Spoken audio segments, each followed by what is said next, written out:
67 años, 3 hombres, y una catedral entera tallada a 100 metros bajo tierra, en un material que se disuelve con una sola gota de agua. No la encargó ningún rey, no la firmó ningún arquitecto, la hicieron 3 mineros, después de su jornada, en un lugar donde casi nadie iba a bajar a verla. ¿Para quién levantaron un templo que el mundo no debía conocer? ¿Y por qué gastaron en él toda una vida?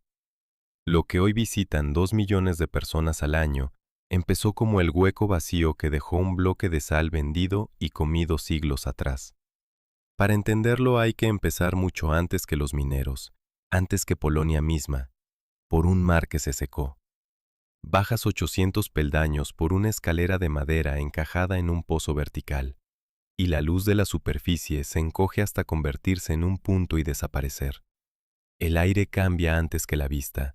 No huele a sótano, no huele a humedad. Es seco, limpio, y al cabo de un minuto notas en los labios un sabor apenas perceptible, pero inconfundible. Sal. La pared que tienes al lado parece piedra corriente, gris, áspera, con vetas más claras. Un guía te invita a hacer algo que en cualquier otro monumento del mundo sería impensable: tocarla y llevarte el dedo a la lengua, y entonces lo confirmas. El muro es sal. No está cubierto de sal, no la suda. Es sal maciza, de arriba a abajo, a lo largo de kilómetros, en 9 niveles superpuestos. Estás dentro de una montaña de sal, y la pregunta llega sola, mucho antes que cualquier catedral. ¿De dónde salió toda esta sal, aquí, tierra adentro, a cientos de kilómetros del mar más cercano? La respuesta es tan antigua que cuesta sostenerla en la cabeza. Hace unos 14 millones de años, en el periodo que los geólogos llaman Mioceno, todo el sur de la actual Polonia estaba cubierto por agua salada.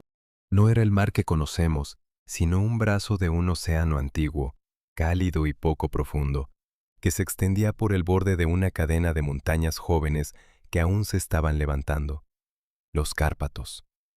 Aquel mar quedó atrapado. Las montañas cerraron el paso. El clima se volvió seco, y el agua empezó a evaporarse más deprisa de lo que se reponía. Cuando el agua del mar se evapora, no desaparece sin dejar rastro. Deja atrás, capa sobre capa, todo lo que llevaba disuelto. Y lo primero que se deposita, lo más abundante, es la sal. Durante decenas de miles de años, aquel mar agonizante fue precipitando sal en el fondo, hasta formar un estrato de decenas de metros de espesor. Después, la propia tierra hizo el resto. El empuje lento de los Cárpatos plegó y comprimió aquellas capas, las hundió, las inclinó, las amasó como se amasa una masa densa, y las enterró bajo sedimentos posteriores. El mar se había secado, pero su esqueleto quedó guardado en la roca. La sal de Bielitska es, literalmente, un mar muerto, prensado y sepultado, esperando bajo los campos. Y aquí aparece la primera paradoja del lugar, una que gobernará toda esta historia hasta el final. Esta sal existe precisamente porque el agua se marchó. Es hija de una desecación. Pero la sal tiene una propiedad implacable: se disuelve en agua. De modo que el mismo yacimiento que nació cuando el agua se fue está condenado a morir si el agua vuelve. Todo lo que se construye aquí abajo, cada túnel, cada cámara, cada estatua, existirá bajo esa amenaza permanente. Conviene retenerlo desde el principio, porque explica cosas que de otro modo parecerían caprichos. Porque las galerías se sostienen con madera y no con hierro. Porque hay hombres que todavía bajan cada día no a extraer, sino a vigilar. Y porque la joya de todo el conjunto es, al mismo tiempo, lo más frágil que cabe imaginar. Durante millones de años nadie tocó ese tesoro. Pero el ser humano encontró la sal mucho antes de saber que había una montaña de ella bajo sus pies. En esta zona, la explotación empieza en el Neolítico, hace miles de años, y no con excavaciones, sino con manantiales. En algunos puntos, el agua subterránea atravesaba el estrato salino, se cargaba de sal y brotaba en la superficie convertida en salmuera, un agua tan salada que era inservible para beber, pero valiosísima para otra cosa. Los primeros pobladores la recogían, la hervían en recipientes de barro sobre el fuego y esperaban a que el agua se evaporara del todo. Lo que quedaba en el fondo era sal pura, blanca, lista para usar. Repetían el gesto exacto del mar antiguo, solo que en miniatura y a fuego vivo, evaporar el agua para quedarse con lo que llevaba dentro. Durante siglos, ese fue todo el secreto de Bielitska, sal hervida a partir de salmuera, gota a gota, olla a olla. El salto llegó en el siglo XIII. Los manantiales empezaban a agotarse o a dar menos salmuera, y alguien tuvo la idea de cavar para buscar la fuente de aquella agua salada. En lugar de agua salada, encontraron algo que no esperaban: sal sólida. Roca de sal, la misma que hoy lame el visitante en la pared, en cantidad aparentemente inagotable. Fue un hallazgo que lo cambió todo. Ya no había que hervir agua ni depender de los manantiales. Bastaba con bajar, cortar la roca y subirla. Se abrieron los primeros pozos verticales, se organizó el trabajo, y lo que había sido una modesta industria de salmuera se convirtió en una mina. Aquella primera roca de sal, extraída en el siglo XIII, marca el nacimiento de Bielitska como lo que sería durante los siguientes 700 años, una de las minas en funcionamiento continuo más antiguas del mundo, activa sin interrupción desde la Edad Media hasta el año 1996. 700 años seguidos. Conviene detenerse en esa cifra, porque no es una fecha en un cartel, es una cadena ininterrumpida de generaciones bajando al mismo agujero. Cuando aquí se extrajo el primer bloque de sal sólida, aún no existía en la mayoría de las catedrales góticas de Europa. No se había puesto la primera piedra de casi ningún monumento que hoy consideramos antiguo. Y cuando la extracción se detuvo, ya se hablaba por teléfono móvil. Entre un extremo y otro caben reinos enteros que nacieron y desaparecieron, guerras, imperios, revoluciones. Bajo tierra, mientras todo eso ocurría arriba, los hombres seguían cortando el mismo mar seco, capa a capa, día tras día. Y desde muy pronto la mina fue mucho más que un lugar de trabajo. Ya en el siglo XV, cuando Bielitska llevaba apenas 2 siglos de actividad, empezaron a llegar visitantes que no venían a trabajar ni a rezar, sino simplemente a ver. Viajeros, curiosos, gente de posición que bajaba a asombrarse ante aquel mundo subterráneo. Eran turistas 4 siglos antes de que existiera la palabra turista. Bajaban por las mismas escaleras, se internaban en las mismas galerías y salían contando lo mismo que se cuenta hoy, que allá abajo había un reino imposible hecho de sal. Aquel detalle, un puñado de curiosos medievales asomándose al hueco, parece menor. Guárdalo. Al final de esta historia volverá, transformado en 2 millones de personas al año haciendo exactamente lo mismo.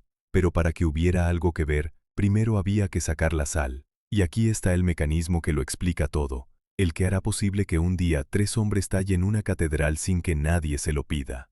Una mina de sal no se construye, se vacía, no se levantan muros, se retira roca.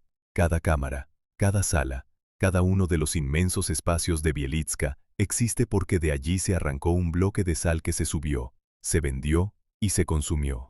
El resultado es una forma extraña de arquitectura. Un edificio que es puro hueco, un espacio definido no por lo que se puso, sino por lo que se quitó. La montaña de sal se fue transformando, con los siglos, en un vacío gigantesco con forma de ciudad, tallado dentro del cadáver de un mar. Y en ese vacío, siglos después, alguien decidiría hacer algo que nadie había pedido y que casi nadie iba a ver. Todo empezó con un mar que se secó y dejó su sal enterrada. De esa sal salió la riqueza de un reino entero. Y de aquella riqueza, la pregunta que recorrerá todo lo que viene: ¿por qué unos hombres dedicarían la vida a labrar, con lo que sobraba, un templo destinado a la oscuridad? En el siglo XVIII, un viajero francés bajó a Bielitska, recorrió sus galerías iluminadas con antorchas y salió escribiendo que aquella mina no le parecía menos grandiosa que las pirámides de Egipto. La comparación suena a exageración de asombrado. No lo era del todo. Las pirámides eran tumbas, monumentos al poder de un faraón muerto. Bielitska era otra cosa, algo que en su época impresionaba tanto o más. No un monumento a la riqueza, sino la riqueza misma, la fuente de la que un reino entero sacaba su fuerza. Y esa fuente estaba hecha de una sustancia que hoy compramos por céntimos y damos por descontada en cualquier cocina. Ahí está la paradoja que gobierna esta parte de la historia. La sal, ese polvo blanco banal que se derrama en la mesa y nadie se molesta en recoger, fue durante siglos uno de los bienes más estratégicos del mundo. No un lujo, no un capricho, una necesidad de la que dependía la supervivencia. Para entenderlo, hay que borrar de la mente el frigorífico. Durante casi toda la historia humana no existió ninguna forma de guardar los alimentos. La carne del animal sacrificado en otoño, el pescado traído de la costa, la mantequilla del verano, todo se pudría en días. Y sin reservas no hay invierno que se resista. No hay ciudad que crezca más allá de lo que produce cada día. No hay ejército que marche lejos de casa. La sal era la única respuesta. Frotada en la carne, disuelta en salmuera, extraía el agua de los alimentos y detenía la putrefacción. Convertía lo perecedero en duradero. Un jamón, un barril de arenques, un queso curado no eran simplemente comida. Eran tiempo almacenado, hambre aplazada, seguridad. Quien tenía sal podía guardar. Quien podía guardar, sobrevivía. Por eso la sal no era una mercancía más entre otras. Era infraestructura, en el sentido más literal. Del mismo modo que hoy una nación sin energía se paraliza, una sociedad preindustrial sin sal no podía sostener sus reservas, ni su población, ni sus campañas militares. Y quien controlaba una fuente de sal como la de Bielitska no controlaba un negocio, controlaba una palanca sobre la vida de todos. La palabra que asociamos a esa sustancia lo delata en muchos idiomas, y el eco llega hasta hoy en términos que usamos sin pensar. La sal era dinero. En algunos lugares y épocas se pagó literalmente con ella. En este punto conviene bajar de nuevo bajo tierra, porque hay un contraste que solo se entiende estando allí. Recorres una galería a 100 metros de profundidad y el silencio es total. No hay viento, no hay pájaros, no hay rumor de calle. Solo tus pasos que vuelven en un eco seco y de vez en cuando el goteo de la madera vieja. La piedra que te rodea es gris, modesta, sin brillo. Nada en ese túnel parece valioso, y sin embargo, estás caminando por dentro de lo que fue, durante siglos, una de las mayores fortunas de Europa. Cada metro de esa roca gris y anodina valía, en su momento, más que su peso en muchos metales. La riqueza no siempre tiene el aspecto que esperamos. Aquí no brillaba, se lamía. Con semejante tesoro bajo el suelo, no sorprende lo que ocurrió en la superficie. La corona tomó el control. Bielitska y la mina vecina de Bochnia se administraron durante siglos como una sola gran empresa real, conocida como las Salinas de Cracovia, y no eran un asunto menor dentro de las cuentas del reino. En algunos periodos, los ingresos de aquellas salinas llegaron a suponer una porción enorme de todo lo que entraba en las arcas del Estado.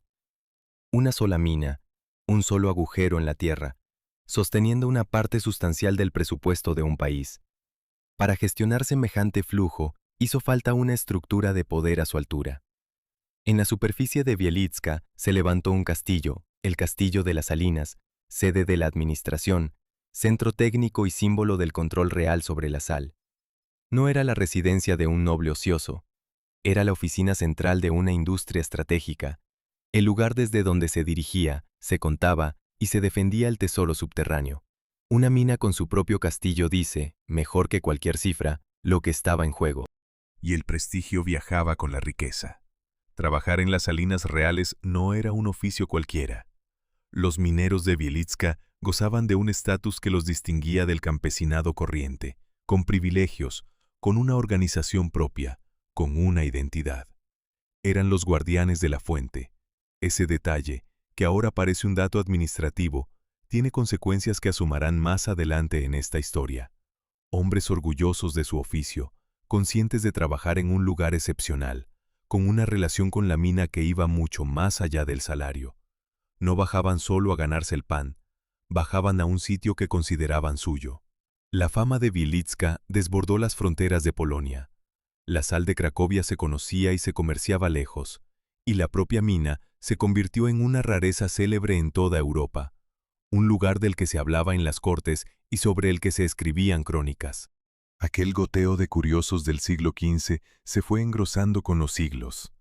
Nobles, embajadores, científicos, viajeros ilustrados que incluían la mina en sus rutas como quien hoy incluye una maravilla ineludible. Bajaban con antorchas, se maravillaban ante las cámaras excavadas y ante los primeros altares y esculturas que los mineros empezaban a labrar en la sal, y subían a contarlo. La riqueza no solo llenaba las arcas, fabricaba leyenda. Conviene, antes de volver a la penumbra, mirar un momento hacia el sur y el oeste, hacia el mundo mediterráneo, porque la historia de la sal no es un asunto exclusivamente polaco, es universal. Roma construyó calzadas para transportarla y organizó su comercio con esmero de asunto de Estado.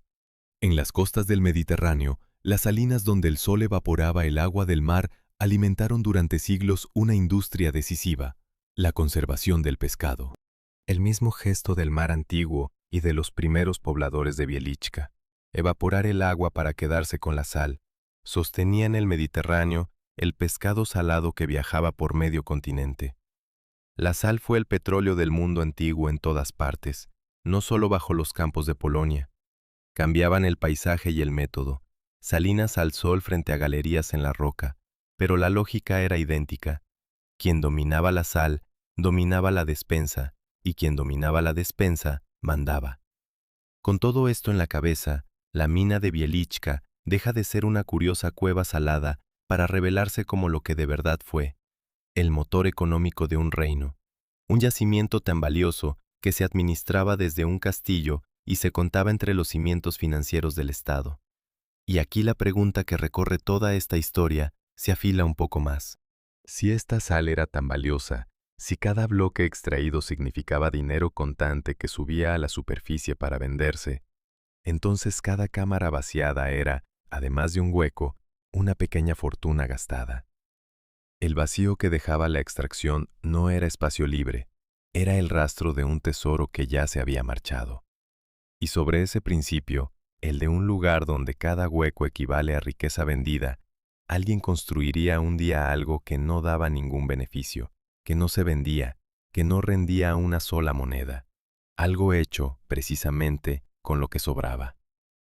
Cuenta la historia que una princesa húngara, antes de partir hacia Polonia para casarse, se detuvo junto a una mina de sal, se quitó del dedo su anillo de compromiso y lo arrojó al fondo de un pozo. Meses después, ya en su nueva tierra, ordenó a unos hombres cavar en un lugar concreto donde no había ninguna mina, solo campo. Cavaron, y en el primer bloque de sal que sacaron a la superficie, incrustado en la roca, apareció el anillo. El mismo anillo que la princesa había dejado caer a cientos de kilómetros de allí, en otro país. Con la sal, según el relato, había viajado bajo tierra toda la riqueza de aquella mina húngara hasta la tierra polaca, como regalo de la novia a su nuevo pueblo. Es una historia perfecta, demasiado perfecta. Tiene la forma exacta de esas leyendas fabricadas para entretener a los visitantes, el tipo de cuento que un guía suelta ante un grupo de turistas para arrancar un murmullo de asombro antes de seguir camino. Y sin embargo, cuando se tira del hilo, la leyenda del anillo de Santa Kinga resulta ser mucho más antigua, mucho más extraña y mucho más reveladora de lo que aparenta. Detrás del cuento hay una mujer real, hay una fecha sorprendentemente temprana, y hay un error de dirección que lo cambia todo. Empecemos por la mujer, porque existió. Kinga fue un personaje histórico perfectamente documentado. Hija del rey Bela IV de Hungría, nacida en el siglo XIII, fue entregada en matrimonio, siguiendo la costumbre dinástica de la época, al duque Boleslao V de Cracovia, conocido con el sobrenombre de El Casto. No era una campesina de cuento ni una invención piadosa. Era una princesa de una de las casas reales más poderosas de Europa Central, casada para sellar la alianza entre dos cortes. Y su vida, más allá de cualquier leyenda, siguió un camino singular. Tras la muerte de su esposo, renunció al mundo. Ingresó como monja en un convento de clarisas y vivió el resto de sus días en la sencillez y el cuidado de los pobres, hasta su muerte a finales del siglo XIII. Los mineros de la sal la adoptaron como su protectora, la mujer que velaba por ellos en un oficio donde cada jornada podía ser la última. Siglos más tarde, ya en el año 1999, la Iglesia la proclamó santa, y quien la canonizó fue un papa polaco, un hombre nacido a pocos kilómetros de estas minas. La princesa del anillo es, antes que nada, una santa con biografía verificable. Ahora la fecha, que es donde la historia empieza a resistirse a la idea de un cuento reciente. La leyenda del anillo no se inventó para los turistas del siglo XX ni para los viajeros ilustrados del XVIII. Está escrita, con todas sus letras, en una vida de Kinga redactada por un geógrafo anónimo entre los años 1317 y 1329. Es decir, apenas medio siglo después de la muerte de la propia Kinga, cuando aún podía haber ancianos que la hubieran conocido de niños. La historia del anillo arrojado en Hungría y hallado en la sal polaca ya circulaba, ya se ponía por escrito en pleno siglo XIV. No es folclor turístico. Es un relato medieval con 700 años de antigüedad, tan antiguo casi como la propia mina. Y aquí llega el detalle que casi nadie cuenta, el que desvía la flecha de su blanco. En esa versión primitiva, la más antigua que se conserva, el anillo no aparece en Bielitska. Aparece en Bochnia, la otra gran mina de sal, la vecina, la que durante siglos se administró junto a Bielitska como parte de la misma empresa real. El relato original señala con claridad la primera veta explotada en Bochnia como el lugar del hallazgo. La joya de la leyenda, el milagro fundacional, pertenecía a la mina de al lado. Con el tiempo, sin embargo, la historia se mudó. Se fue desplazando poco a poco de Bochnia a Bielitska, hasta instalarse por completo en la mina mayor, la más famosa, la más visitada. La leyenda emigró hacia donde había más público. Y esa migración, ese viaje del relato de una mina a otra a lo largo de los siglos, dice algo muy preciso sobre cómo funciona la fama. Las historias no se quedan donde nacen, sino que gravitan hacia donde hay más ojos para escucharlas. Queda entonces trazar la frontera, con cuidado, entre lo que es hecho y lo que es relato piadoso, porque la propia frontera es la parte más interesante. Hecho comprobado. Kinga existió. Fue princesa húngara y duquesa polaca, protectora de los mineros. Hecho comprobado. La leyenda está documentada en un texto de la primera mitad del siglo XIV. No es un añadido moderno. Hecho comprobado. La versión antigua hablaba de Bochnia. Relato, en cambio, es el prodigio en sí. El anillo lanzado en Hungría, el yacimiento entero trasladado bajo tierra hasta Polonia, la sal apareciendo por voluntad de la novia. Eso pertenece al género de la vida de santos, donde el milagro no pretende ser crónica, sino enseñanza. Y así debe entenderse, como un texto de su época, no como un suceso. Pero incluso despojada del prodigio, la leyenda esconde un núcleo histórico que merece la pena rescatar, porque probablemente sea verdadero y es más fascinante que el milagro. Kinga era húngara, y Hungría tenía una tradición minera de la sal mucho más antigua y desarrollada que la polaca. Al viajar de una corte a otra, una princesa no llevaba solo un ajuar, llevaba contactos, conocimiento, gente. Es del todo verosímil que el vínculo dinástico entre las casas de Hungría y Polonia, sellado con ese matrimonio, facilitara la llegada a tierras polacas de experiencia minera húngara, de técnicas, quizá de hombres que sabían buscar y trabajar la sal. Vista así, la leyenda del anillo deja de ser un cuento de magia y se convierte en el recuerdo, envuelto en símbolo, de una transferencia tecnológica real. El anillo que viaja bajo tierra desde Hungría hasta Polonia es la memoria popular, condensada en una imagen hermosa, de un saber que efectivamente cruzó esa frontera. La princesa no trajo el yacimiento por milagro, trajo, muy posiblemente, algo más duradero, el conocimiento para aprovecharlo. Y así, la figura que preside toda la mina, la santa a la que se dedicó el mayor de sus templos subterráneos, no es una invención decorativa, es una mujer real convertida en símbolo, y su leyenda es a la vez un texto medieval auténtico y el eco deformado de un hecho histórico. Bajo el prodigio del anillo, late una verdad sobria. La sal de esta tierra se empezó a dominar, en parte, gracias a vínculos que venían de fuera, y la memoria colectiva prefirió recordarlo como un milagro de amor antes que como un intercambio de técnicos. Los mineros que durante siglos labraron esta roca eligieron a esa mujer como protectora, y llegaría el día en que 3 de ellos, para honrarla, se propusieran algo desproporcionado: dedicarle no una capilla más entre las muchas que ya salpicaban la mina, sino la mayor obra jamás tallada en la sal, en el vacío dejado por un solo bloque gigantesco arrancado a la profundidad. Imagina que alguien te pide describir un edificio y, al hacerlo, te das cuenta de que no puedes señalar una sola pared que hayan levantado, ni un ladrillo colocado, ni una viga puesta, ni un bloque apilado sobre otro. Todo lo que ves se hizo quitando, nunca añadiendo. Eso es Bilisca, y por eso desconcierta a quien intenta entenderla con la lógica de la arquitectura corriente.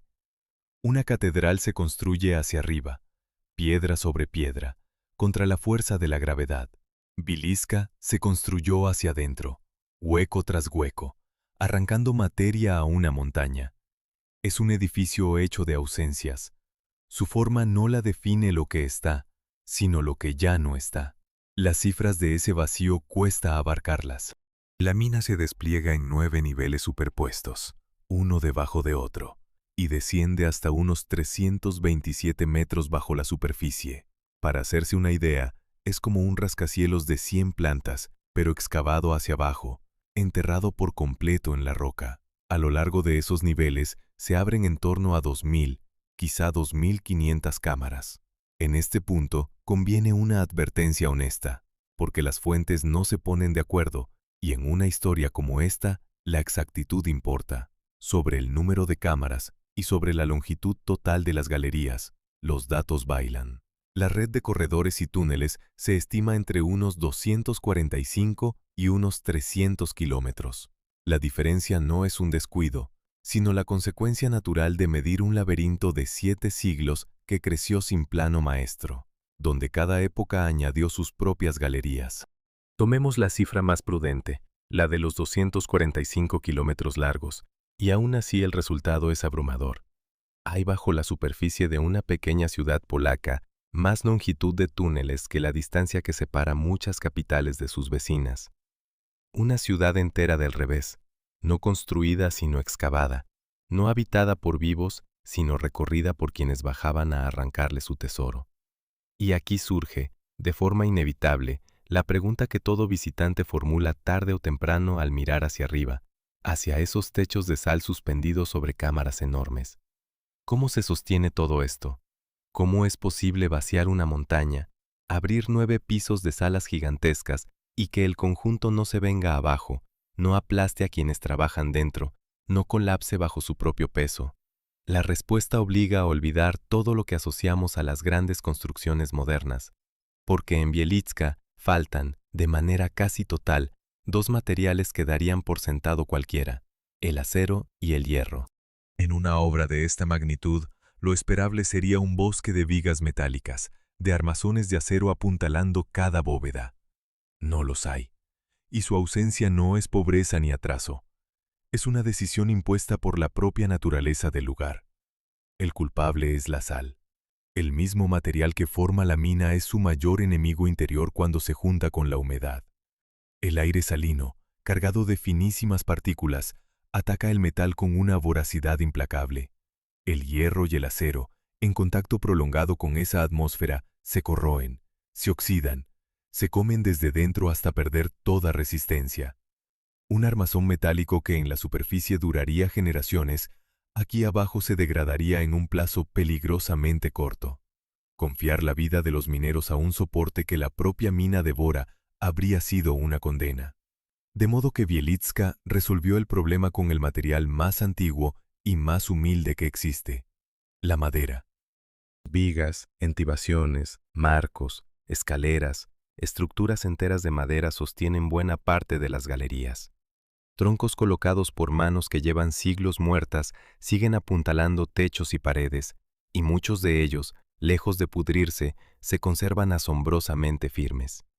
Porque la sal, que devora el metal, hace lo contrario con la madera: la impregna, la seca, la conserva. El aire salino mata los hongos y las bacterias que en cualquier otro sótano del mundo la reducirían a polvo. Bajo tierra, la madera de Bielitska no se corrompe, se preserva, sonora y seca, como si el tiempo se hubiera detenido para ella. Pero la madera, por sí sola, no explica el prodigio de que semejante vacío se sostenga. Hay un segundo secreto, más sutil, y está en lo que los mineros decidieron no tocar. Al vaciar una cámara nunca extraían toda la sal. Dejaban en pie columnas y bloques macizos de roca salina, testigos sin labrar, distribuidos con criterio para que aguantaran el peso de lo que había encima.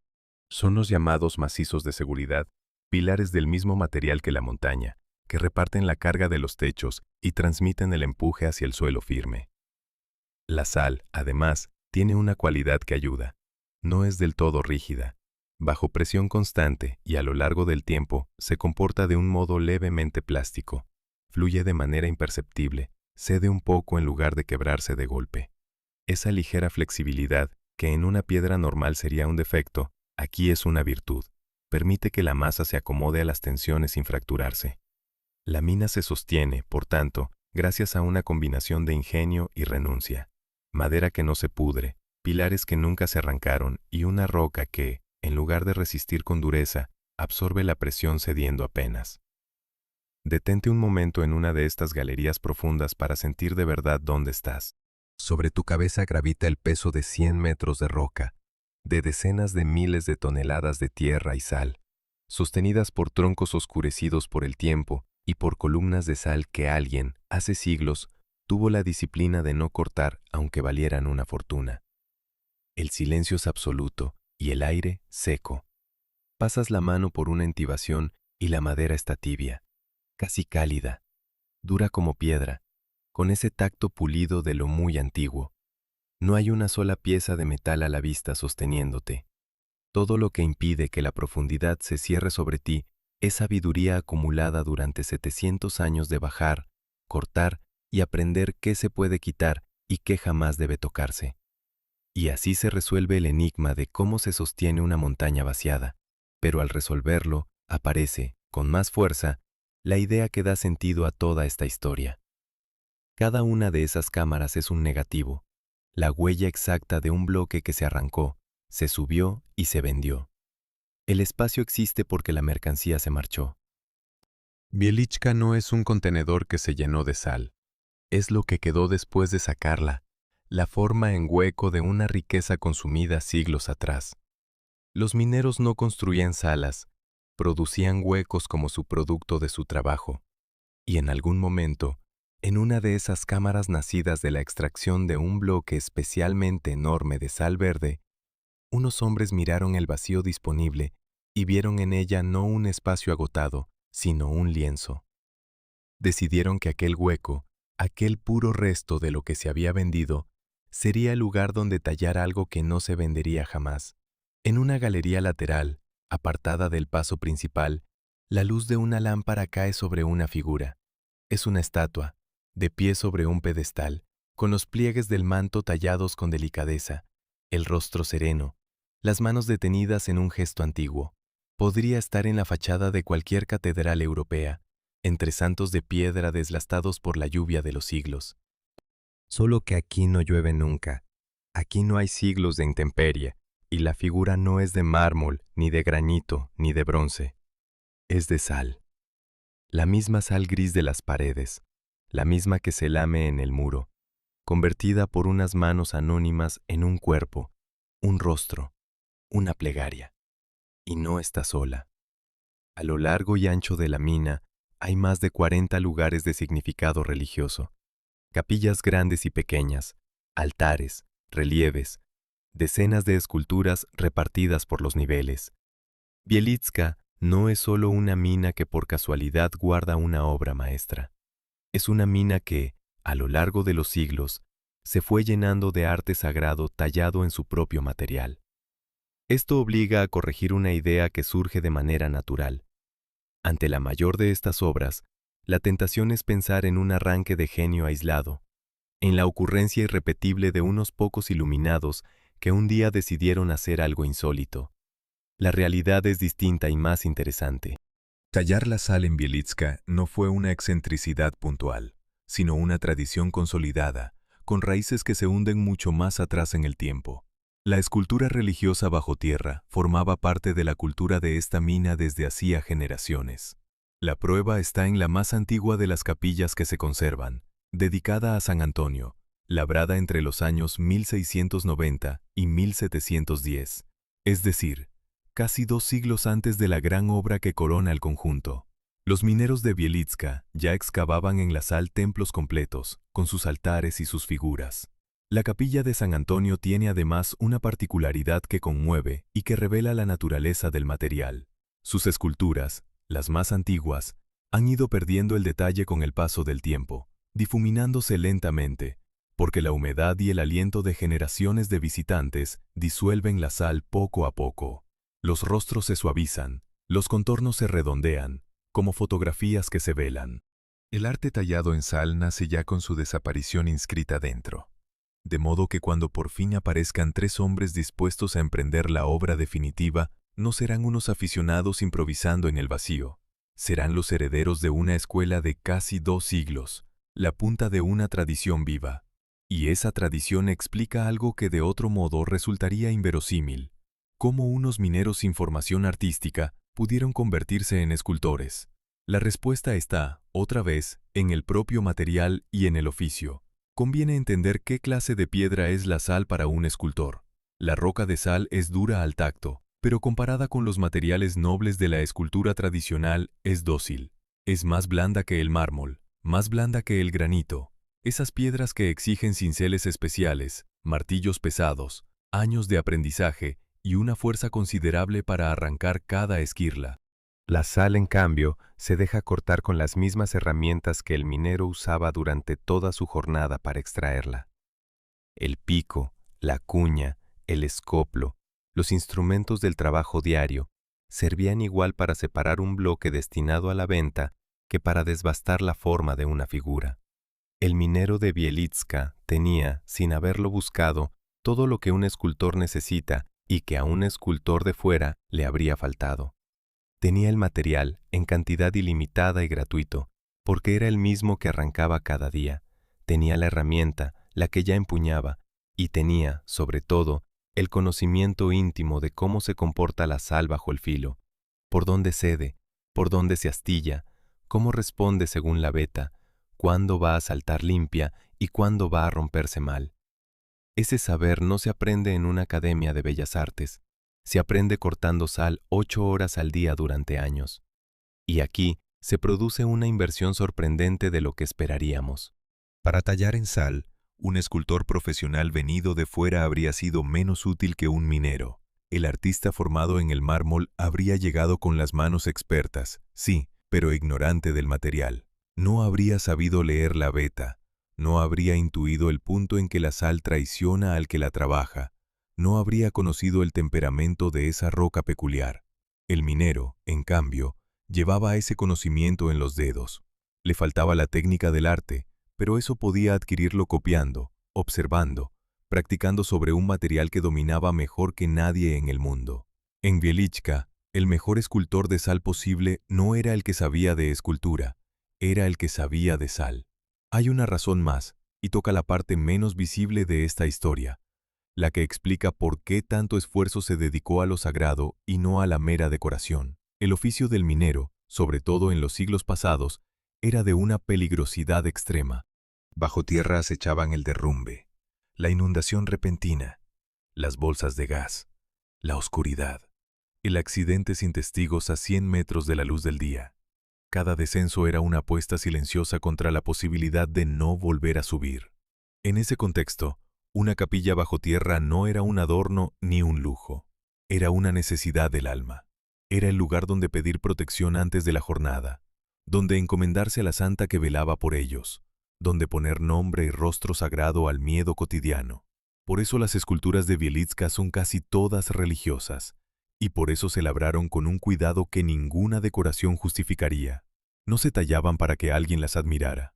Se tallaban para acompañar a hombres que trabajaban al borde de la muerte y que necesitaban sentir que en aquel reino de oscuridad y sal había también un lugar de amparo. Así, La tradición de tallar la sal se revela como algo mucho más hondo que una curiosidad artística. Es la respuesta de una comunidad a su propio material y a su propio riesgo. Un pueblo de mineros que tenía a mano la piedra, la herramienta y el saber, y que sentía la necesidad urgente de consagrar el fondo peligroso donde se ganaba la vida. Durante casi 2 siglos, esa necesidad fue produciendo capillas y figuras por toda la mina, cada vez más ambiciosas, afinando generación tras generación el arte de dar forma a la roca salada. Todo estaba dispuesto: el material, la técnica heredada, el motivo espiritual, incluso el vacío perfecto dejado por un bloque colosal de sal verde. Solo faltaba que aparecieran los hombres capaces de llevar esa tradición hasta su extremo y de gastar en ello, sin que nadie se lo ordenara, mucho más de lo que ninguno de ellos podía imaginar el día en que dieron el primer golpe. En el techo de la gran cámara cuelgan lámparas de araña. Vistas desde abajo son inequívocas, colgantes facetados que atrapan la luz, la descomponen, la devuelven en destellos, exactamente como el cristal tallado de los grandes salones europeos. Cualquiera juraría que son de cristal o de fino vidrio soplado, traídos desde algún taller de la superficie y montados con cuidado a 100 metros de profundidad. Y sin embargo, esos colgantes que brillan como agua helada están hechos del mismo material gris que se lame en las paredes. Son de sal. La luz no rebota en ellos, los atraviesa, pasa a través de la sal como pasaría a través del vidrio más limpio. Esto choca de frente con todo lo que creemos saber sobre la sal. La sal, para nosotros, es un polvo blanco y opaco, el que se derrama del salero, el que se apelmaza con la humedad, el que jamás dejaría pasar un rayo de luz. La idea de una lámpara de araña transparente hecha de sal suena a contradicción, casi a truco. Tallar una estatua tosca en sal se acepta, pero fabricar con ella colgantes que compitan con el cristal más fino parece pertenecer a otro orden de cosas, a una especie de magia del material. Y la explicación, aunque no tiene nada de mágica, es más asombrosa que cualquier prodigio, porque revela lo que la sal es en realidad, y lo poco que de ella conocemos en la cocina. La clave está en un malentendido cotidiano. Creemos que la sal es blanca. No lo es. La sal, en su forma pura y natural, es un cristal, y como todo cristal puro, es transparente. El mineral se llama halita, y no es otra cosa que roca de sal en estado cristalino. Un cristal de halita limpio deja pasar la luz igual que lo hace un cristal de cuarzo o un vidrio. Lo que ocurre con la sal de mesa es un efecto óptico, no una propiedad del material.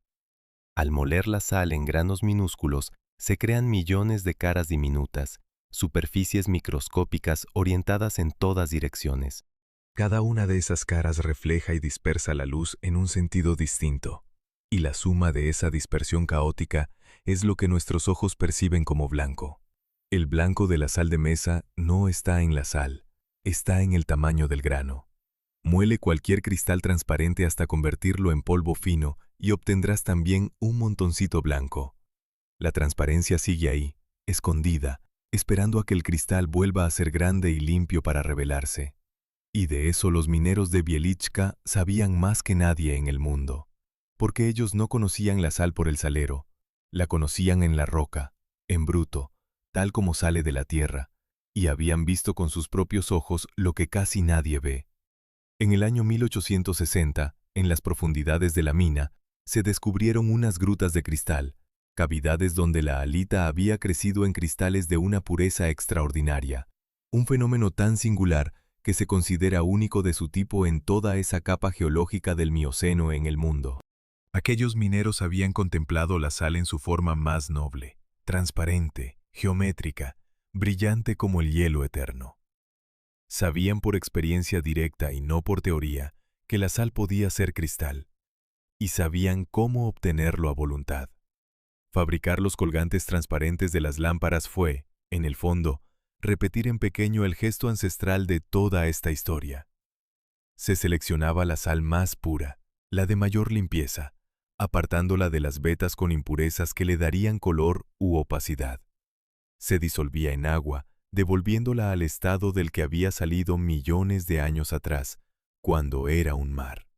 y luego se dejaba recristalizar lentamente, con paciencia, de modo que la sal volviera a ordenarse en cristales grandes, limpios y transparentes, en lugar de en el polvo caótico del molido.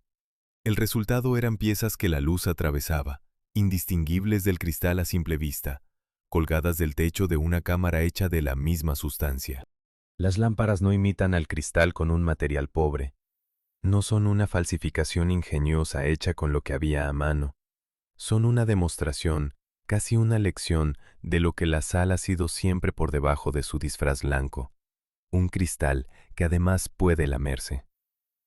Hay una tentación, en un lugar así, de dejarse llevar hacia lo misterioso. La sal que brilla, las grutas de cristal, el aire cargado de algo, la profundidad, el silencio, todo invita a hablar de energías, de vibraciones curativas, de propiedades secretas del lugar. Conviene resistirse, porque lo real es más sólido y no necesita adornos.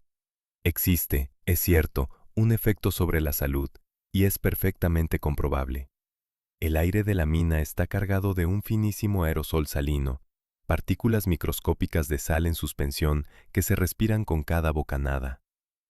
Ese aire tiene efectos beneficiosos reconocidos para ciertas afecciones de las vías respiratorias, hasta el punto de que en las profundidades de Wieliczka funciona un sanatorio, un centro donde pacientes descienden precisamente a respirar esa atmósfera. Pero eso es medicina, no magia. Es el resultado físico de respirar un aerosol de sal, estudiado y explicable, no la obra de fuerzas ocultas. Lo mismo vale para el brillo de las lámparas.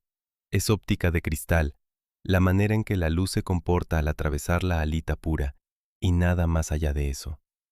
La sal de Wieliczka no tiene poderes, tiene propiedades, y sus propiedades, bien entendidas, resultan más fascinantes que cualquier leyenda que se le quiera colgar encima. Detente bajo una de esas lámparas y mira hacia arriba.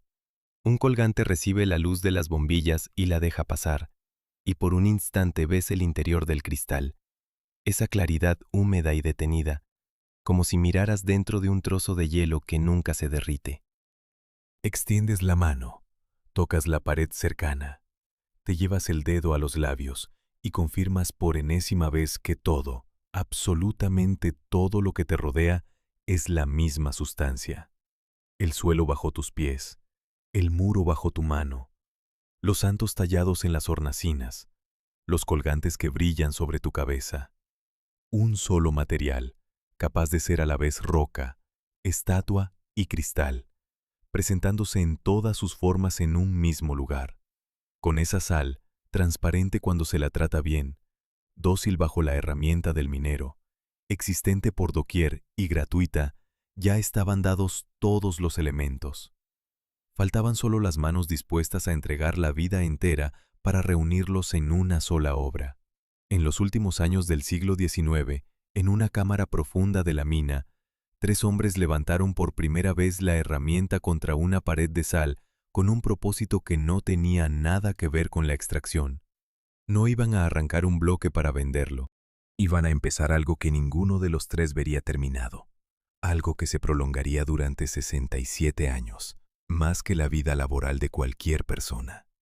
El primer golpe cayó en el año 1896. El último se daría en 1963. Entre ambos golpes cabe casi todo lo que puede ocurrirle a un mundo. Lo primero que hay que deshacer es la imagen que la obra terminada impone por sí sola. Quien entra hoy en la gran capilla, con sus altares, sus relieves, sus estatuas y sus lámparas transparentes, da por sentado que detrás hubo un proyecto oficial, un arquitecto con planos, una comisión de la iglesia, un presupuesto, un equipo de artistas contratados. La lógica dice que una obra de esa envergadura solo puede nacer de una gran institución con grandes medios. La realidad es casi lo contrario, y es lo que convierte esta historia en algo único.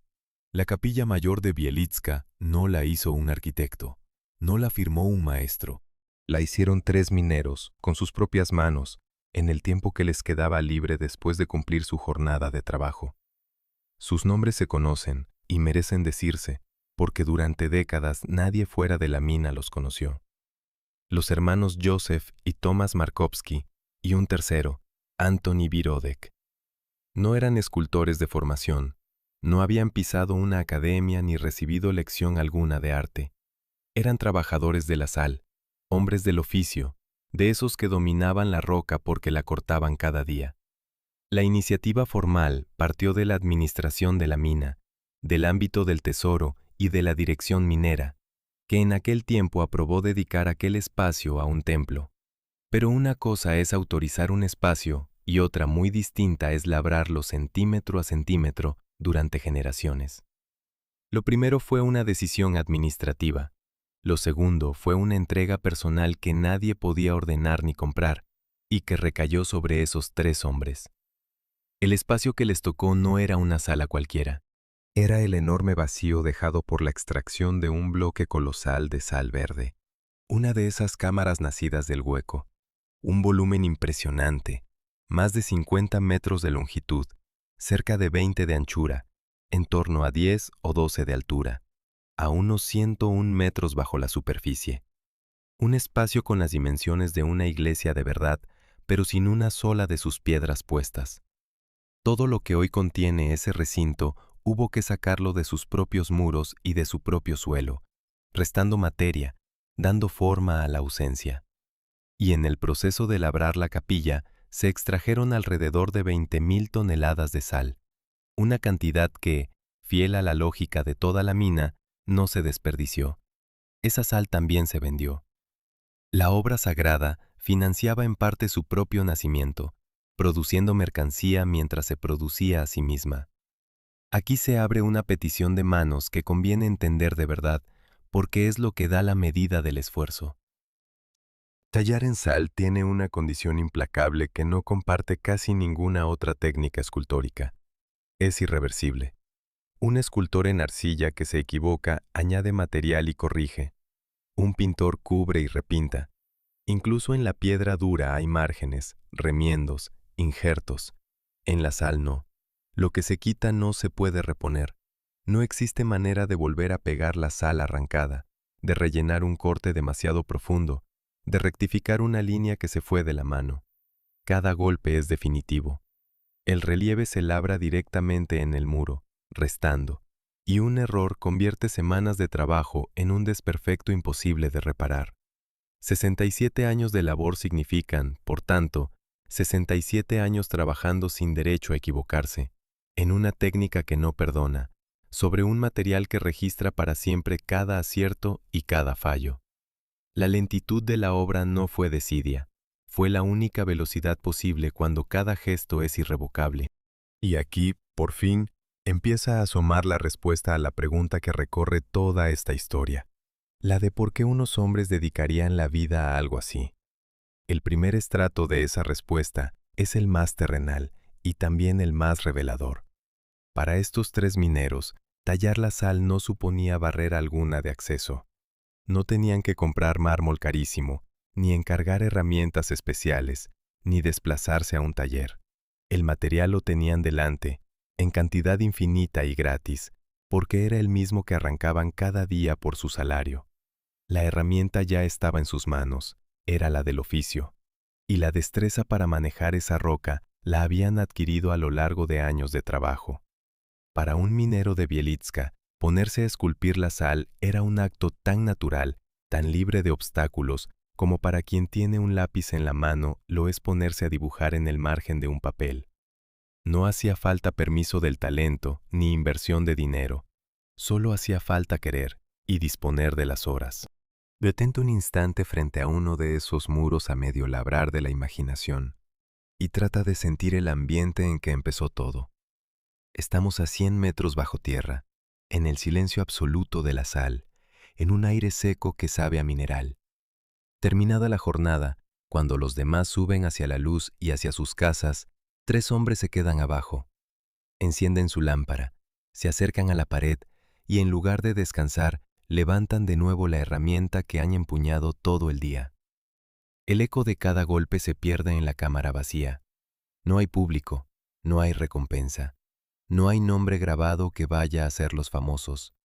Solo el rumor seco del escoplo mordiendo la sal, hora tras hora, en el fondo de una mina donde en aquellos años casi nadie bajaba a mirar.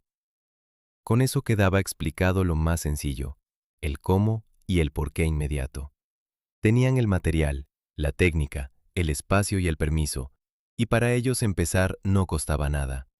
Pero eso solo aclara el primer día, el primer golpe, el primer año. No explica lo que vendría después, cuando la novedad se apagara y la obra se revelara como lo que de verdad era. No un proyecto con final a la vista, sino una tarea que devoraría décadas enteras, que atravesaría guerras y cambios de mundo, y que ninguno de los tres alcanzaría a ver concluida. En una de las paredes de la capilla hay un relieve que reproduce la última cena de Cristo. Visto desde la distancia correcta, con la luz entrando de lado, la escena tiene profundidad, volumen, una perspectiva que hunde la mesa y las figuras hacia el fondo del muro, como si tras la pared se abriera una sala entera. Es una imagen conocida, la composición que Leonardo da Vinci pintó en Milán y que forma parte del patrimonio visual de medio mundo. Pero al acercarse ocurre algo desconcertante. La profundidad se desvanece. El volumen se aplana. Lo que parecía una sala honda resulta ser un relieve de apenas unos centímetros, tallado casi a ras de muro. La perspectiva no estaba en la piedra. Estaba calculada para un punto de vista y una iluminación concretos. Solo funciona desde donde se la mira. Es una ilusión óptica labrada en sal por un minero que casi con toda seguridad nunca vio el original de Leonardo, que jamás pisó Milán y que trabajó a partir de una simple reproducción, resolviendo con instinto un problema de perspectiva que los grandes maestros del Renacimiento estudiaron durante décadas. Ese relieve es obra de Antoni Virodek, uno de los tres, y condensa lo que significó la empresa entera. Un hombre sin formación artística, a 100 metros bajo tierra, tomando como modelo una de las obras más célebres de la historia del arte y logrando, con paciencia y con un conocimiento profundo de cómo se comporta la luz sobre la sal, que una escena plana parezca tridimensional. No lo hizo por encargo de un mecenas ni para impresionar a un jurado. Lo hizo en el fondo de una mina, en las horas robadas al descanso, para una pared que en aquellos años apenas veía a nadie. Y aquí conviene detenerse en lo que de verdad significan 67 años, porque es una cifra que la mente tiende a suavizar y no debería. No es una obra larga, es una obra que dura más que una vida entera de trabajo. Cuando cayó el primer golpe, en los últimos años del siglo XIX, Europa vivía todavía en el mundo de los imperios, un orden que parecía eterno. Cuando cayó el último, en los años 60 del siglo XX, ese mundo había desaparecido por completo, 2 veces arrasado. Entre un extremo y otro de la obra caben la Primera Guerra Mundial y el derrumbe de los imperios que la desataron, el nacimiento de nuevos países, la Segunda Guerra Mundial con toda su devastación y una posguerra que cambió de raíz la vida de Polonia. Arriba, en la superficie, el mundo se rehizo 2 veces. Abajo, en la cámara de sal, la capilla seguía creciendo, golpe a golpe, unas pocas horas después de cada jornada, ajena e impermeable a los cataclismos que reordenaban el continente sobre su techo. Esa continuidad esconde una verdad difícil, y es la clave del segundo estrato de la respuesta. Ninguno de los 3 hombres podía trabajar con la expectativa de ver la obra terminada. 67 años exceden cualquier carrera, cualquier plan razonable de vida. Quien empieza una tarea así sabe, si es honesto consigo mismo, que probablemente morirá antes del final, que otras manos continuarán lo que él dejó a medias, que su nombre no quedará escrito en ninguna fachada visible. Trabajaban, por tanto, para un futuro que no les pertenecía, en una técnica que no perdona el error, en un lugar donde casi nadie bajaba a contemplar el resultado. Nada de lo que movía habitualmente a los grandes constructores del mundo estaba presente aquí. No había gloria, no había público, no había recompensa, no había siquiera la certeza de ver el fruto. Y sin embargo siguieron, durante décadas, uno tras otro, hasta el final. La razón de fondo no está en el arte, sino en el miedo, y en la fe que nace del miedo. Hay que recordar lo que era descender a esta profundidad en aquellos tiempos. El oficio del minero de la sal era mortalmente peligroso. Acechaban el derrumbe, la irrupción súbita del agua, las bolsas de gas, la oscuridad total en la que un accidente no tenía testigos. Cada mañana, cuando un hombre bajaba por el pozo, Dejaba arriba a una familia sin garantía alguna de volver a verla. En ese mundo, un templo en el fondo de la mina no era un adorno. Era el lugar donde encomendarse antes de la jornada, donde pedir volver a subir con vida, donde poner rostro sagrado al peligro cotidiano. La santa a la que se dedicó la capilla era precisamente la protectora de los mineros de la sal, la figura a la que ellos rezaban, y otra santa velaba por los mineros en general. Aquel templo no se levantaba para los visitantes de la superficie, se levantaba para quienes trabajaban abajo, para los propios mineros, para dar amparo a los que cada día apostaban la vida en la oscuridad. Ahí está buena parte de la respuesta a la pregunta que recorre esta historia.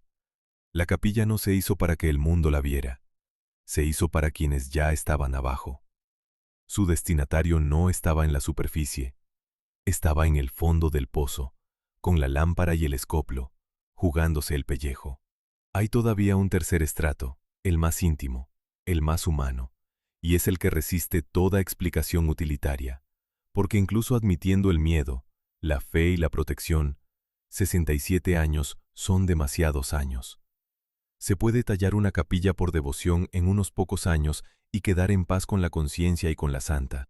No hace falta consagrarle la vida entera, ni volver cada tarde, década tras década, a una obra que no termina nunca. Lo que sostiene un esfuerzo así, más allá de toda razón práctica, es algo que no se deja medir. La necesidad de un hombre de emplear en algo lo que sabe hacer, cuando eso que sabe hacer es también lo único que da sentido a sus horas. Estos tres hombres tenían un dominio absoluto de la sal, y decidieron verterlo, sin cobrar, sin firmar, sin ser vistos, en la única obra a su alcance que estaba a la altura de ese dominio. No trabajaban por encargo, trabajaban porque no sabían dejar de hacerlo, porque la obra se había convertido en la forma de su vida. Detente un momento en el silencio de esa cámara y trata de escuchar lo que allí ocurrió durante casi 7 décadas. Fuera, 2 guerras mundiales, imperios que caen, fronteras que se redibujan, generaciones que nacen y mueren.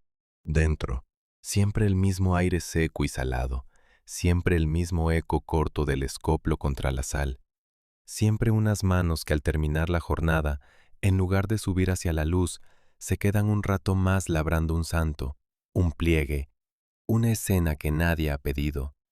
La última cena de Virodek engaña al ojo desde el lugar exacto, y ese engaño delicado, esa perspectiva imposible resuelta por un minero en la oscuridad, es quizá el mejor retrato de los tres.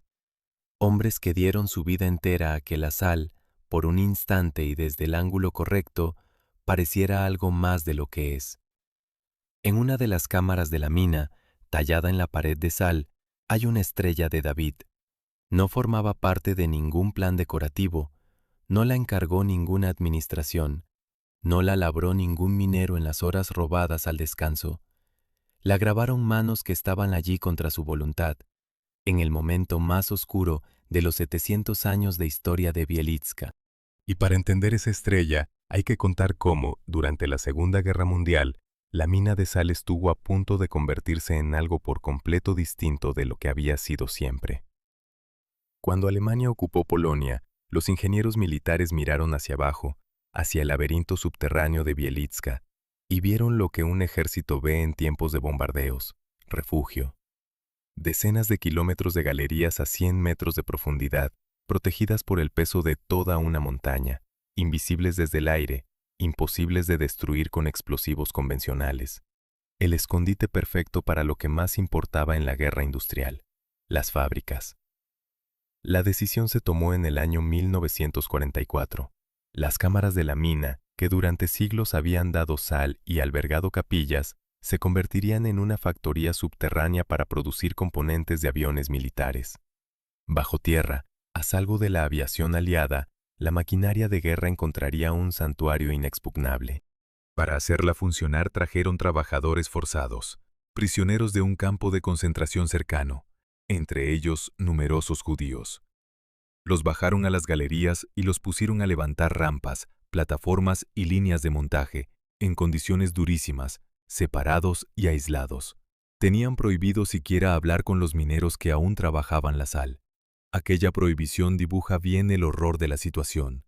Dos mundos coexistiendo en las mismas galerías, los mineros de siempre y los esclavos traídos a la fuerza, obligados a ignorarse en la penumbra. Y en medio de esa deshumanización, alguien encontró la manera de dejar constancia. En la pared de una de las cámaras, un trabajador forzado talló la estrella de David. No era un adorno ni un acto de fe tranquila, era una prueba, un testimonio grabado en la sal para que, ocurriera lo que ocurriera, en el futuro alguien supiera que ellos habían estado allí, encerrados, esclavizados en el fondo de la tierra. La misma piedra que durante siglos había recibido santos y altares, recibió también, en su hora más negra, el signo de un pueblo perseguido dejando dicho: existimos, estuvimos aquí. Y entonces ocurrió algo que parece ironía del destino, pero que en realidad es pura física, la misma que gobierna esta historia de principio a fin. La gran fábrica subterránea alemana fracasó. No la detuvo un sabotaje, ni un bombardeo, ni la llegada de un ejército. La derrotó la propia mina. El ambiente de Wieliczka, esa atmósfera cargada de humedad y de sal que impregna cada rincón, resultó del todo hostil a la fabricación de piezas metálicas de precisión. El mismo aire salino que durante siglos había obligado a apuntalar las galerías con madera en lugar de hierro porque devoraba el metal, atacaba ahora las herramientas, la maquinaria y los componentes que se intentaban producir. El metal se corroía, la precisión se perdía, el trabajo se echaba a perder. La sal, que no había podido impedir la ocupación ni la esclavitud, sí se reveló incapaz de albergar una industria de metal. La operación duró apenas unos meses. El material del que estaba hecha la mina rechazó la guerra que le habían metido dentro. Wieliczka podía ser catedral, podía ser fortuna, podía ser refugio, pero no podía ser una fábrica de aviones. Y la razón era la misma sustancia que la constituía. Cuando el ejército alemán se retiró de la región a comienzos del año 1945, ocurrió otra cosa que dice mucho sobre la continuidad de este lugar. No hubo una gran reconstrucción, ni un reinicio solemne, ni una ceremonia de vuelta a la actividad. Simplemente, unos días después de la marcha de los ocupantes, la mina volvió a dar sal. Los hombres bajaron por el pozo, tomaron sus herramientas y siguieron cortando la roca, como si el paréntesis de la guerra no hubiera podido interrumpir del todo una cadena de 700 años. Esa es la naturaleza profunda de Wieliczka. Por encima de ella pasaron imperios, ocupaciones, horrores, y abajo, en la sal, el trabajo se reanudaba casi sin costura, con la terca continuidad de quien lleva siglos bajando al mismo agujero. Pero si la guerra no logró detener la mina, había un enemigo más antiguo y más paciente que sí acabaría por hacerlo, y era el que esta historia anunció desde el principio: el agua. La sal existe porque el agua se marchó, y se disuelve si el agua regresa. Esa amenaza latente, presente en cada galería, se materializó de forma brutal en el año 1992. Una irrupción masiva de agua rompió en la mina, un flujo incontrolado que ponía en peligro no solo las galerías, sino la propia superficie. Porque cuando el agua entra en una mina de sal, no se limita a inundar, disuelve, come los pilares que sostienen los techos, deshace la roca que reparte el peso, vacía por dentro las columnas que nadie debía tocar. Y al disolverse en soporte subterráneo, el terreno de arriba pierde su base. El daño de aquella catástrofe no quedó abajo, alcanzó a la ciudad de Wieliczka en la superficie, donde las casas se asientan sobre un subsuelo que, cuando el agua lo ataca, literalmente se derrite. Una catástrofe subterránea con dirección postal en el mundo de arriba. Aquella entrada de agua fue una de las causas que precipitaron el final de la extracción. En el año 1996 se detuvo la producción industrial de sal en Wieliczka, cerrando una actividad ininterrumpida de 7 siglos. Y conviene ser exacto sobre por qué se cerró, porque la explicación fácil es la equivocada. La mina no cerró porque se hubiera agotado la sal. La sal seguía ahí, en cantidades enormes, como sigue estando hoy. Cerró por otras dos razones muy distintas. El desplome de los precios de la sal, que convertía a la vieja mina en un negocio ruinoso frente a métodos de producción más baratos, y la lucha cada vez más costosa contra el agua. No fue el fin de un yacimiento vaciado, fue el fin de una forma de trabajar, vencida por la economía y por la amenaza líquida que siempre había acechado bajo la superficie. Detente y considera lo que la sal había demostrado a lo largo de estas décadas. El mismo material transparente y dócil que permitió tallar una catedral rechazó una fábrica de guerra. La misma humedad que curaba pulmones en el sanatorio corroía el acero de los ocupantes. Y la misma agua que dio origen al yacimiento, al secarse, amenazaba con devolverlo a la nada al regresar. Todo en Bielitska gira alrededor de esa dualidad implacable de la sal y el agua. Los tres mineros habían tallado su obra en pleno centro de esa tensión, sin saberlo del todo, confiando su trabajo de 67 años a un material que solo permanece mientras alguien, allá arriba, impida que el agua llegue hasta él. Y esa era precisamente la última vuelta de la historia. Comprender que la catedral de sal no estaba terminada ni a salvo cuando cayó el último golpe, sino que quedaba condenada a una defensa perpetua contra su propia naturaleza. Un domingo cualquiera, a 101 metros bajo la superficie, un sacerdote celebra misa. Los fieles ocupan un recinto de más de 50 metros de largo, iluminado por lámparas cuyos colgantes dejan pasar la luz. Cantan, y el sonido llena la cámara con una acústica extraordinaria, limpia, envolvente, como si el aire mismo estuviera hecho para la voz humana. Es un templo católico en pleno funcionamiento, con sus misas, sus bodas, sus celebraciones. Solo que este templo no está en ninguna calle ni sobre ninguna colina. Está enterrado en el corazón de una montaña de sal, y todo lo que contiene. El suelo que pisan los fieles, el altar, las estatuas, los relieves de las paredes, está hecho de la misma sustancia que se disuelve con una gota de agua. 700 años después del primer bloque extraído, más de un siglo después del primer golpe de los tres mineros, la capilla sigue viva y sigue reuniendo a los vivos. No dejaron de labrarla del todo cuando cayó el último golpe de la mano de los tres. Otras manos continuaron después, añadiendo obra a lo largo del siglo XX. La más significativa llegó en el año 1999, el mismo año en que la princesa medieval convertida en protectora de los mineros fue proclamada santa. Para celebrarlo, se colocó en la capilla una estatua tallada en sal del papa que la había canonizado, un papa polaco nacido a pocos kilómetros de estas galerías. Es el único monumento del mundo dedicado a él, labrado enteramente en sal. Y así, la obra que empezó en el siglo XIX siguió creciendo hasta el borde mismo del siglo XXI, siempre con el mismo gesto, siempre restando materia a la roca, siempre en el material que fue mar. Conviene ahora recuperar un detalle que quedó suelto al principio de esta historia. Aquel puñado de curiosos que ya en el siglo XV bajaba a la mina no a trabajar ni a rezar, sino simplemente a ver. Aquel detalle menor era, en realidad, una semilla, porque lo que hacían esos pocos viajeros medievales, asomarse al reino subterráneo por puro asombro, no ha dejado de hacerse ni un solo siglo desde entonces.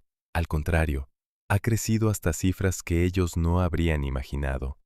Hoy, cada año, alrededor de 2 millones de personas descienden a Bielitska. Bajan por escaleras de madera, recorren las galerías, se detienen ante las estatuas de sal, entran en la gran capilla y casi todos, en algún momento, tocan una pared y se llevan el dedo a la lengua para comprobar que es verdad. Hacen exactamente lo mismo que hacían los curiosos del siglo XV, exactamente lo mismo que se ha descrito a lo largo de toda esta historia. 2 millones de personas al año repitiendo un gesto de 600 años de antigüedad, atraídas por lo mismo que atrajo a los primeros, la imposibilidad de creer que todo aquello, de verdad, sea sal. Y de todo ese inmenso recorrido subterráneo, los visitantes ven apenas una fracción. La ruta turística abarca unos 3,5 kilómetros frente a los cientos de kilómetros de galerías que perforan la montaña. Lo que millones de personas contemplan y consideran asombroso es alrededor del 1% de lo que los mineros excavaron a lo largo de 700 años. El otro 99% permanece en la oscuridad, un laberinto en gran parte inaccesible, la mayor parte de una obra colosal que nadie llegará nunca a ver.